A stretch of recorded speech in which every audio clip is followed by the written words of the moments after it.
সবাইকে আমন্ত্রণ জানাচ্ছি দুপুরের বাংলাদেশের শুরুতে জানিয়ে দেব শিরোনামগুলো।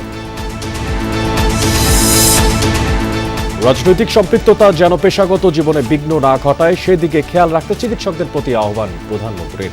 বললেন, একটি চক্র জ্বালানি খাতে অস্থিরতার চেষ্টা করছে।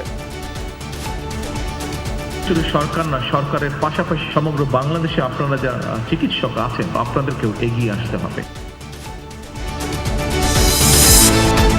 কূটনীতিকদের সামনে জুলাই হত্যার চিত্র তুলে ধরল জামায়াত। আমির বললেন, আওয়ামী লীগের খুনের রাজনীতি শুরু হয় পিলখানা হত্যাযজ্ঞ থেকে। স্বাধীনতার পরে যাদের ব্যাপারে কোনো ধরনের কোনো অভিযোগ ছিল না তাদেরকে মিথ্যা অভিযোগে বিচারের মুখোমুখি করার নামে কার্যত বিচারিক হত্যাকাণ্ডের দিকেই নিয়ে গেল।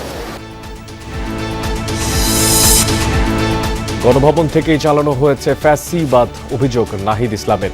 জুলাই জাদুঘর থেকে ফেলানি সহ সীমান্ত হত্যার স্মৃতিচিহ্ন উধাও করা ঠিক হয়নি।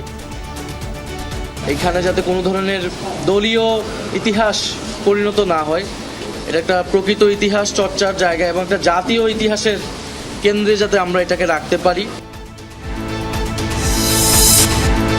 গ্রামীণ স্বাস্থ্যসেবার করুণ দশা। 19,000-এর বেশি ইউনিয়ন স্বাস্থ্যকেন্দ্র ও উপকেন্দ্র থাকলেও প্রাথমিক সেবা বঞ্চিত প্রান্তিক জনগোষ্ঠী।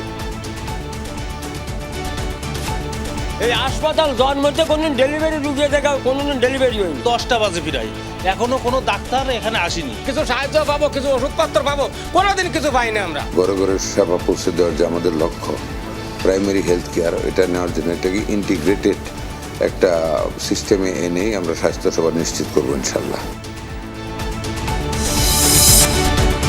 সরকারকে 1.5 শতাধিক রুগ্ন কারখানার তালিকা দিয়েছে বিজিএমইএ। যাচাই বাছাই শেষে প্রণোদনা দিলে ঘুরে দাঁড়াবে উৎপাদনমুখী শিল্প।